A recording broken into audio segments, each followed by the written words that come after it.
Good morning, students. Students, welcome to your online class of SST. Students, today we will start our new topic, lesson number 23, Market around us. हमारे चारों तरफ जो market है उसके बारे में ये आपका सिविक्स का टॉपिक है. स्टूडेंट्स, आप एक बात बताइए, जब भी आप कोई चीज़ खरीदने जाते हैं तो आप कहाँ से चीज़ों को ख़रीदते हैं? ऑब्वियसली शॉप से ख़रीदते हैं. आप शॉप पर जाते हैं, पर्टिकुलर जो चीज़ आपको चाहिए होती है. अगर आपको स्टेशनरी चाहिए तो आप स्टेशनरी शॉप पर जाओगे. अगर आपको किराने का सामान चाहिए, आटा चावल वगैरह, तो आप उसकी शॉप पर जाओगे. तो आप पर्टिकुलर शॉप पर जाते हो और वहाँ से सामान खरीदते हो. और ये सारी शॉप्स जो होती हैं, जो दुकानें होती हैं, जो आपको सर्विसेज प्रोवाइड करवाती हैं, इसे हम क्या कहते हैं? मार्केट. वो क्या होती है? मार्केट. यस. अब आपके चारों तरफ मार्केट का जो रोल है, क्या रोल प्ले करती है मार्केट, और क्या होती है मार्केट, और कितने टाइप की होती है, तो ये सारी चीज़ें हम इस लेसन में स्टडी करेंगे. स्टूडेंट्स, आप देखिए, जो मार्केट है, मेनली हम मार्केट को अगर डिफ़ाइन करना चाहें तो मार्केट एक प्लेस है, is a place. Market as a place where buyers and sellers. What is the meaning of buyers? Buyer mean to say we are the customers. यानी जो customers हैं, consumers हैं, जो चीज़ों को consume करते हैं, चीज़ों का उपभोग करते हैं, थिंग्स का, वो buyers होते हैं. यानी चीज़ों को खरीदने वाला, जो पैसे दे करके चीज़ खरीदेगा वो buyer होता है. एंड sellers, और जो पैसे ले करके आपको चीज़ देगा, जिसे आप दुकानदार भी कहते हो, दैट इज़ seller. यानी जो चीज़ों को सेल करेगा वो सेलर होते हैं. वो सभी एंगेज होते हैं, यानी आपस में मिलते हैं, चीज़ों को सेल करते हैं और परचेज़ करते हैं. उस जगह को, उस प्लेस को हम क्या कहते हैं? मार्केट. Buyers and sellers. अब बायर्स एंड सेलर्स कहाँ कहाँ मिल सकते हैं? शॉप पर, किसी भी शॉप पे, मॉल में. And the buyers can pay for goods. Buyers को क्या करना पड़ेगा? चीज़ों खरीदने के लिए उसको पैसे देने पड़ेंगे, पे करना पड़ेगा.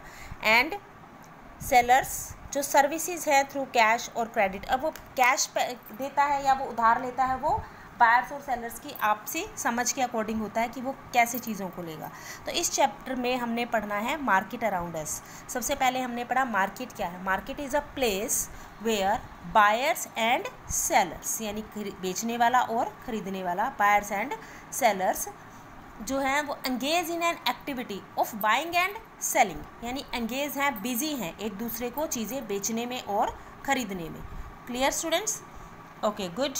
Now we are doing types of market. अब ये मार्केट क्या सिर्फ एक ही तरह की होती है? नो स्टूडेंट्स, मार्केट की टाइप्स होती हैं, अलग अलग तरह की टाइप्स होती हैं. I will show you how. देखिए, मार्केट 2 टाइप्स की होती है. पहली होलसेल मार्केट एंड दूसरी रिटेल मार्केट. मेन हमारी ये दोनों मार्केट्स होती हैं, होलसेल एंड रिटेल. जैसे कि इसके नाम से ही आपको देख रहे हैं, जो होलसेल मार्केट में से चीज़ें बेचता है that is known as wholesaler. Whole मतलब बहुत सारी. एंड रिटेल मार्केट में जो चीज़ें बेचेंगे that is known as retailer. जो होलसेलर है उसको हिंदी में हम थोक विक्रेता भी कहते हैं, और रिटेलर को हम फुटकर व्यापारी या फुटकर विक्रेता भी कहते हैं. अब होलसेलर यानी थोक में, यानी बहुत बड़ी बड़ी मात्रा में जो चीज़ों को बेचते हैं that is known as wholesaler. Wholesaler की क्या फीचर्स होती हैं? Sell in bulk. कभी भी होलसेलर मार्केट से जब आप होलसेलर से सामान लेते हो, वो आपको किलो 2 किलो के हिसाब से चीज़ें नहीं देता है, वो आपको बल्क में चीज़ें देगा. बल्क में मतलब इकट्ठी बहुत सारी मात्रा में चीज़ें देगा, 1 बोरी 2 बोरी इस तरीके से, या कार्टन्स होते हैं, बड़े बड़े बॉक्स होते हैं, उनके अकॉर्डिंग.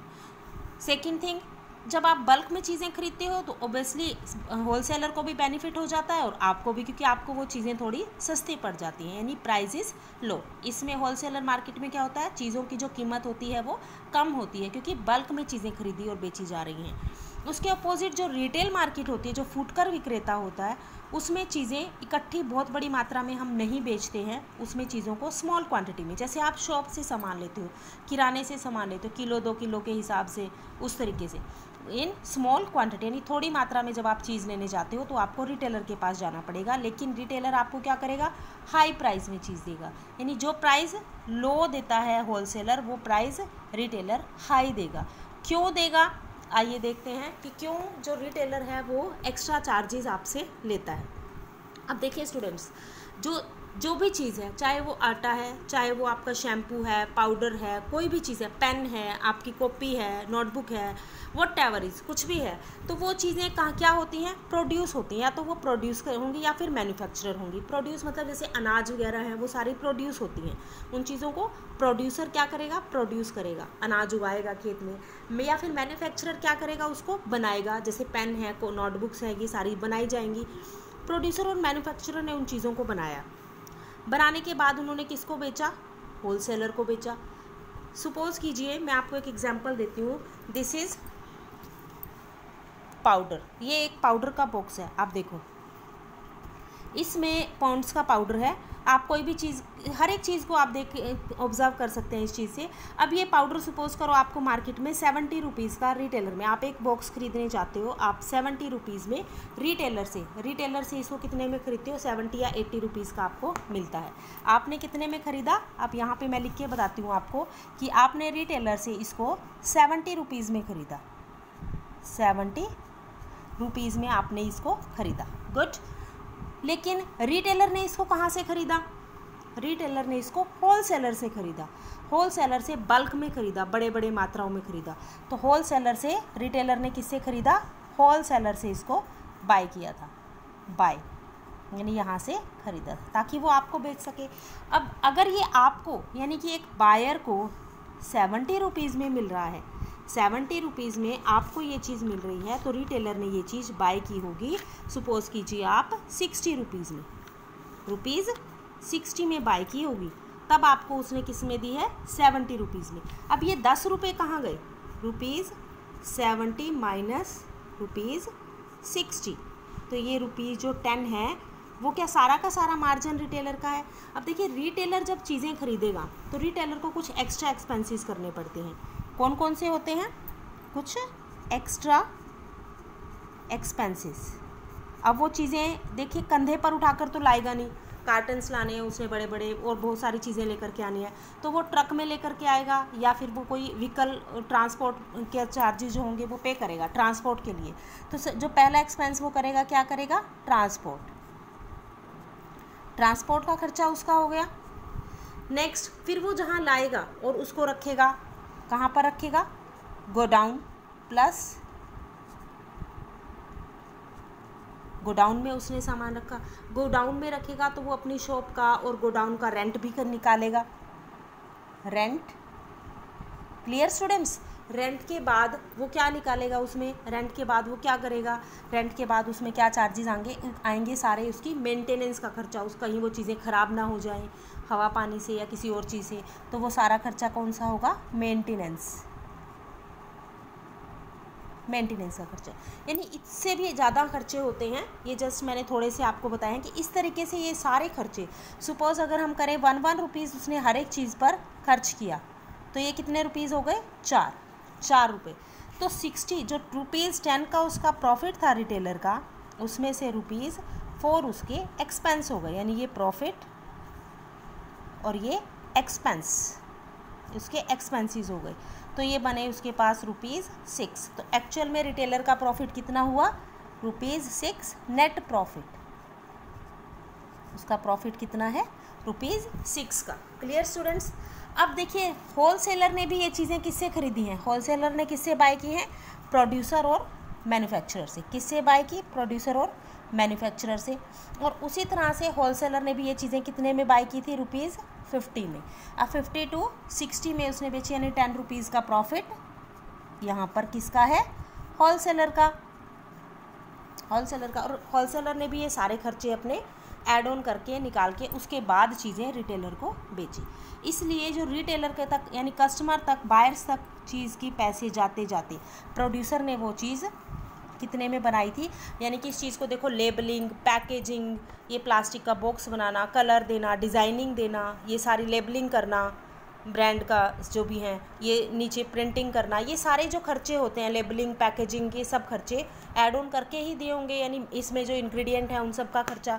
अब देखिए, प्रोड्यूसर ने सपोज़ कीजिए उस चीज़ पर रुपीज़ 30 में, या मैन्युफैक्चरर ने उसको रुपीज़ 30 में बनाया, 50 में बेचा, 50 वाले ने 60 में, और 60 वाले से आपके पास कितने रुपीज़ में ये आती है, ₹70, यानी 70 रुपीज़ में वो चीज़ आपके हाथ में आती है। तो इस तरीके से जो चीज़ों के प्राइजेज़ हैं वो क्या हो जाते हैं, इंक्रीज़ हो जाते हैं स्टेप बाय स्टेप। जितनी ज़्यादा चेन, अब देखिए ये चेन बन गई, प्रोड्यूसर से, बनाने वाले से पहले होलसेलर के पास गई, फिर रिटेलर के पास गई, और सब ने अपने अपने खर्चे इसमें ऐड करते गए और वो चीज़ के प्राइस जो है वो बढ़ते चले गए। इस तरीके से जो चीज़ें हैं उनके रेट जो होते हैं वो बढ़ जाते हैं। स्टूडेंट्स, नेक्स्ट स्टूडेंट्स, अब चीज़ें प्रोड्यूस करने के लिए कितनी मात्रा में, अब प्रोड्यूसर ने क्या किया, प्रोड्यूसर ने जब चीज़ें बनाई तो वो कितनी क्वांटिटी में चीज़ों को बनाएगा, कितने क्वांटिटी में उसने चीज़ें बनानी हैं, वो कैसे डिसाइड होगा, वो डिसाइड होता है स्टूडेंट्स डिमांड से। डिमांड यानी मार्केट में उस चीज़ की डिमांड कितनी है। एक फार्मर या एक मैन्युफैक्चरर, एक प्रोड्यूसर या मैन्युफैक्चरर उस चीज़ को बनाने के लिए ये ध्यान रखेगा कि मार्केट में उस चीज़ की डिमांड कितनी है। Price of goods in A market is determined by the factors like demand by the buyers. Suppose कीजिए अगर वो जो चीज़ है वो थोड़ी क्वांटिटी में बनेगी और उसके जो बायर्स हैं यानी खरीदने वाले हैं, बायर्स हैं जो खरीदने वाले हैं वो बहुत ज़्यादा मात्रा में हैं, तो उस चीज़ की कीमतें ऑब्वियसली कैसी होंगी, हायर प्राइस होंगी कीमत, क्योंकि हमारे पास क्वांटिटी जो है वो ज़्यादा कम है और ख़रीदने वाले जो हैं वो ज़्यादा हैं। तो ये होती है डिमांड पर डिपेंड करता है कि उस चीज़ की कीमत क्या रखी जाएगी और वो कितनी मात्रा में बनाई जाएगी या उगाई जाएगी। The demand for a good is defined. Demand क्या होती है, किसी भी वस्तु की डिमांड वो चीज़ है as an amount of supply by the as an amount of commodity, यानी कि उस वस्तु की मात्रा, कमोडिटी मतलब वस्तु, चीज़, for which people are willing to pay and buy, वो वस्तु की वो मात्रा जिसको लोग खरीदना चाहते हैं और उसके लिए पे करना चाहते हैं, that is demand. Clear students. फिर आता है सप्लाई। अब सप्लाई क्या चीज़ है, supply of a good is the quantity, वो वस्तु है दैट द सप्लायर्स यानी जिसने वो चीज़ बनाई है, प्रोड्यूसर और manufacturer, are willing to put in the market, कि वो मार्केट में कितनी मात्रा बेचना चाहता है या उसके पास कितनी मात्रा बेचने के लिए अवेलेबल है। Clear students.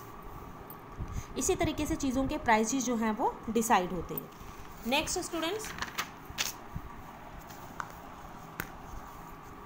आफ्टर इंडिपेंडेंस, आज़ादी से पहले हमारे देश में अंग्रेज़ों का शासन रहा, सभी जानते हैं, और अंग्रेज़ों के शासन की वजह से अंग्रेज़ों ने वही चीज़ें हमारे किसानों से या मैन्युफैक्चरर से बनवाई जो उनके फॉरेन में यानी इंग्लैंड में या बाहर देशों में जिनकी बिक्री अच्छी होती थी, जिनसे अच्छा प्रॉफिट मिलता था। उससे क्या हुआ, हमारे देश की जो मार्केट थी वो पूरी की पूरी तरह बर्बाद हो गई थी, डिस्ट्रॉय हो गई थी, क्योंकि हम अपने लिए या अपने देश के लिए, अपने देश के लोगों के लिए कुछ भी प्रोड्यूस नहीं कर पाते थे। लेकिन आफ्टर इंडिपेंडेंस हमारे देश की मार्केट में बहुत सारे चेंजेस आए, बहुत सारी पॉलिसीज़ में चेंज आए, ट्रेडिशनल क्राफ्ट को बढ़ावा मिला, पूरी मार्केट और इंडियन इंडस्ट्रीज सेटअप हुई। कॉटन इंडस्ट्रीज़ पे तो बहुत ज़्यादा, जमशेदजी टाटा जी का नाम आपने सुना होगा, जमशेद टाटा कॉटन इंडस्ट्रीज़ के से बिलोंग करते हैं। और ये सारे आप देखिए कि ये सारी की सारी जो चीज़ें हैं, इन्होंने क्या किया कि आफ्टर इंडिपेंडेंस इन्होंने बहुत ग्रोथ की, और हमारे देश की जो इकोनॉमी है वो मार्केट पे डिपेंड करती है। इकोनॉमी को बहुत ज़्यादा सपोर्ट मिला आफ्टर इंडिपेंडेंस। अब beside the retailer and wholesaler market many markets, अब देखिए हमने पढ़ा होलसेलर मार्केट के बारे में और हमने पढ़ा रिटेलर मार्केट के बारे में, लेकिन इनके अलावा भी बहुत सारी मार्केट्स होती हैं जो हम बताते हैं आपको, जिसको हम कहते हैं, सबसे पहले हमारे पास नाम आता है वीकली मार्केट। ये मार्केट आप देखिए, आपके करनाल में भी संडे मार्केट, आपके एरिया में संडे मार्केट लगती है, किसी एरिया में वेडनेसडे मार्केट होती है, कहीं फ्राइडे मार्केट होती है, सैटरडे मार्केट होती हैं। तो इस तरीके से जो है ये वीकली मार्केट्स लगते हैं, इन्हें हम फड़ी और पटरी बाज़ार भी कहते हैं। वीकली मार्केट्स यानी सप्ताह में एक बार लगने वाला बाज़ार।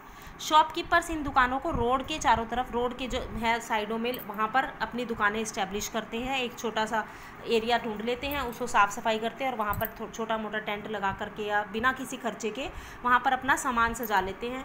जो बायर्स होते हैं, ख़रीदने वाले होते हैं, कस्टमर होते हैं, कंज्यूमर्स होते हैं, वो जाते हैं और वहाँ से वीकली मार्केट से अपनी चीज़ों को चूज़ करते हैं और उठा लेते हैं। दूसरी, यहाँ पर क्या होता है, गुड्स बहुत सस्ती होती हैं, होते तो ये भी रिटेलर हैं, क्योंकि ये भी बल्क में तो सामान इतना ज़्यादा नहीं लाते हैं जैसे कि होलसेलर लाते हैं। लेकिन इनके जो खर्चे होते हैं, जो मैंने आपको एक्सपेंसेस बताए थे, जैसे ट्रांसपोर्ट का खर्चा, गोडाउन रेंट, मेंटेनेंस, ये इतनी ज़्यादा मात्रा में सामान नहीं लाते। ये वीकली के अकॉर्डिंग लाते हैं कि इतना बिक सकता है और इतना ही सामान इन्होंने लाना है, क्योंकि इनके पास ना तो रखने के लिए जगह होती है, ना ये मेंटेनेंस का खर्चा उठा पाते हैं, ना ट्रांसपोर्ट का खर्चा उठा पाते हैं। तो ये क्या करते हैं, तो इससे क्या होता है, चीज़ों की कीमत जो है वो कम हो जाती है। ये सारे खर्चे ऐड नहीं होंगे तो वो चीज़ सस्ती होती है। तो कस्टमर को वो चीज़ कैसे मिल जाती है, गुड्स आर चीपर, सस्ती हो जाती है, क्योंकि यहाँ पर कोई एक्सपेंस मेंटेनिंग का या परमानेंट शॉप्स का, रेंट, इलेक्ट्रिसिटी, कोई भी खर्चा ऐड ऑन इन मार्केट्स में, इन शॉप्स में नहीं होता है वीकली मार्केट्स में।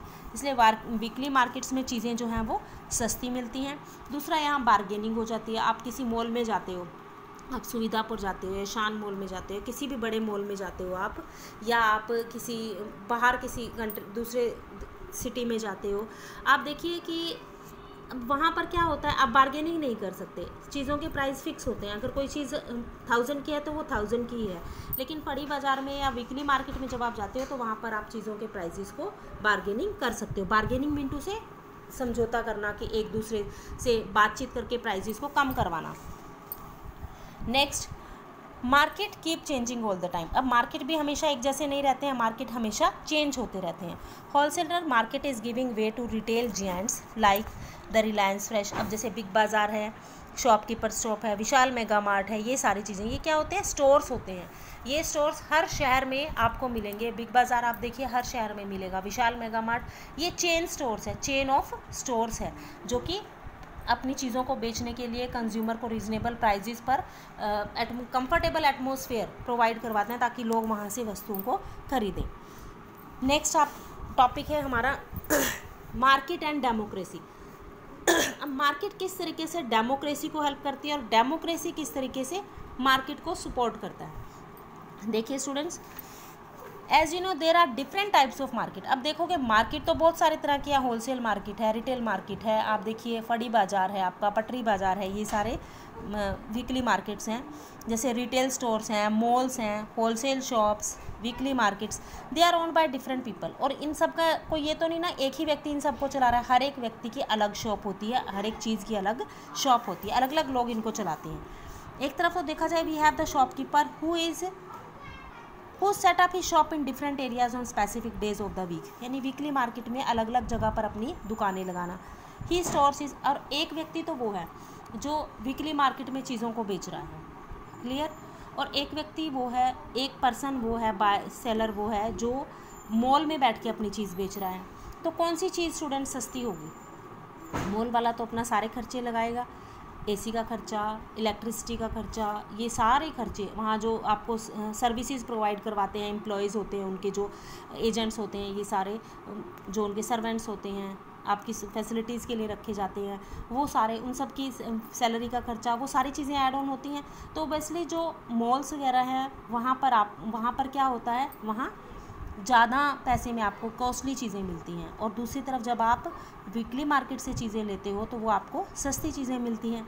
तो अब आप देखिए कि वो आपकी डिपेंड करता है लोगों पर कि कौन व्यक्ति कहाँ से चीज़ खरीदना चाहता है। अगर आपकी पॉकेट आपको अलाउ करती है कि आपने मॉल में जाना है, ब्रांडेड चीज़ें खरीदनी है, तो आपको ज़्यादा पैसे खर्च करने पड़ेंगे। और अगर आप चाहते हो कि आप सस्ती चीज़ें खरीदोगे तो आपको होलसेल या रिटेलर से या फिर वीकली मार्केट से चीज़ें खरीदोगे, तो वो कस्टमर की पॉकेट पर डिपेंड करता है। Next, the goods are brought to the customer after passing a chain of market. अब कस्टमर के पास चीज़ें जो पहुंचती है, मैंने आपको बताया था, वो एक चेन के थ्रू पहुंचती है, यानी कि इकट्ठे प्रोड्यूसर से सीधा चीज़ें बायर्स तक नहीं जाती हैं। प्रोड्यूसर से पहले, प्रोड्यूसर और मैन्युफैक्चरर से होलसेलर तक, होलसेलर से रिटेलर, रिटेलर से बायर, और इसके अलावा और भी बहुत सारी चेन्स होती हैं। इसमें चेन के थ्रू बहुत सारी चेन्स पास करनी पड़ती है एक चीज़ को कस्टमर तक पहुँचाने के लिए। अब आप देखिए, market also determine the wages. अब मार्केट में काम करने वाले लोग बहुत सारे होते हैं, तो वो सारे क्या हैं कि वेजेस को भी डिसाइड करता है। Job where there are many willing workers, बहुत सारे, एक जो काम है, जॉब है, नौकरी है, जहाँ बहुत सारे वर्कर्स काम करने के लिए तैयार हैं, लेकिन काम कम है, तो ऑब्वियसली क्या होगा, मज़दूरों को वेजेस क्या मिलेंगी, कम मिलेंगी। लेकिन अगर काम बहुत ज़्यादा है काम बहुत ज़्यादा हैं और करने वाले कम हैं, तो उनको क्या मिलेगी, वेज ज़्यादा मिलेगी, मजदूरी क्या मिलेगी, ज़्यादा मिलेगी। इसी तरीके से यही होता है कि if any worker demand a higher wage, अगर कोई वर्कर जो है वो ये कहता है कि मुझे तो 400 रुपये नहीं, मुझे 500 रुपये मैं तो दिहाड़ी लूँगा या मजदूरी लूँगा, मैं पर डे 400 रुपीज़ के अकॉर्डिंग काम करूँगा, तो बायर क्या करता है, एम्प्लॉयर क्या करता है, जो सेलर होता है, जो बेचने वाला है या जो मालिक है, एम्प्लॉयर है, रोज़गार देने वाला है, वो क्या करता है, उसको हटा देगा और उसकी जगह कौन रख देगा, उसकी जगह दूसरे एम्प्लॉय को काम पर रख लेगा, जो उससे सस्ता काम करेगा, कम वेज पर काम करेगा, लो वेजेस पर काम करेगा। इस तरीके से एक तरह से इकोनॉमिक इनइक्वालिटी आ जाती है, यानी आर्थिक स्तर पर असमानताएं पैदा हो जाती हैं, जैसे कि inequality of economic assets and income among individuals and groups with in a society, यानी किसी को कोई मजदूरी मिलेगी तो किसी को कितने पैसे कम मिलेंगे, तो किसी को मजदूरी के पैसे ज़्यादा मिलेंगे। और इस तरीके से ये जो टर्म है रिलेटेड, इसी तरह अपॉर्चुनिटीज़ पे भी लागू होती है। अपॉर्चुनिटी यानी काम करने का मौका, यानी जो पैसे कम लेगा उसको अवसर ज़्यादा मिल जाएंगे और जो पैसे ज़्यादा लेगा उसको अवसर, जो अपॉर्चुनिटीज़ हैं वो कम मिलेंगी। अब गवर्नमेंट ने क्या किया, हमारी जो डेमोक्रेटिक गवर्नमेंट है, लोकतांत्रिक देश है हमारा, यानी लोगों की सरकार है, लोगों के लिए, लोगों के द्वारा बनाई गई सरकार, जिसको हम कहते हैं डेमोक्रेटिक गवर्नमेंट, लोगों के फ़ायदे के लिए जो काम करती है, उसने क्या किया कि वेजेस फिक्स कर दिए पर डे के हिसाब से, कि एक दिन में इतनी मजदूरी यानी एक वर्कर को आपको देनी ही देनी है। इससे क्या हुआ, एक तरह से गवर्नमेंट ने इक्वालिटी लाने की, यानी जो इकोनॉमिक इनइक्वालिटी थी उसको कम करने की कोशिश की। उसी तरह से गवर्नमेंट ने स्टेप्स उठाए हैं कि सभी लोगों को इकोनॉमिक लेवल पर बराबर किया जा सके। उसके लिए अब देखिए कि बहुत सारी चीज़ें ऐसी हैं जो गरीब लोग हमारे हैं, जो गरीबी रेखा से नीचे हैं, बिलो पॉवर्टी लाइन, BPL से नीचे होते हैं, BPL मिनटू से बिलो पॉवर्टी लाइन, गरीबी रेखा से नीचे रहने वाले लोग। अब उनके लिए गवर्नमेंट ने क्या स्टेप उठाए, उन्होंने राशन कार्ड अलग अलग बना दिए, जैसे कि PDS यानी कि पब्लिक डिस्ट्रीब्यूशन सिस्टम, PDS यानी कि पब्लिक डिस्ट्रीब्यूशन सिस्टम, लोगों को राशन कार्ड पर चीज़ों को देना शुरू कर दिया, यानी राशन कार्ड पर चीज़ें उन्हें सस्ती मिल जाती हैं गरीब लोगों को, और जिससे उनको हेल्प हो जाती है।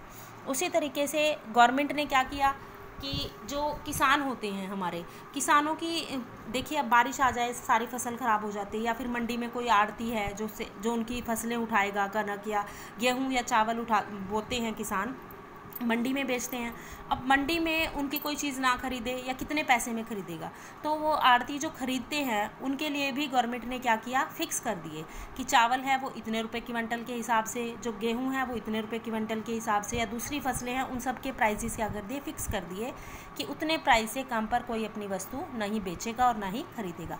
इससे गवर्नमेंट ने अपनी तरफ से एक स्टेप उठाया ताकि ये इकोनॉमिक इनइक्वालिटी जो मार्केट में इस्टेब्लिश हो चुकी थी उसको ख़त्म किया जा सके, और बहुत हद तक ये सफल भी हुआ और इसमें कमी भी आई है इकोनॉमिक इनइक्वालिटी में। अब democratic government must provide opportunity to ensure equitable distribution of goods. अब गवर्नमेंट ने ये भी इंश्योर किया कि सभी लोगों को बराबर मात्रा में सामान मिले, सफिशेंट सर्विसेज मिले, और ताकि जो इनइक्वालिटीज़ हैं सोसाइटी में उसको इरेडिकेट किया जा सके, यानी ख़त्म किया जा सके। स्टूडेंट्स, ये था हमारा टॉपिक मार्केट अराउंड अस।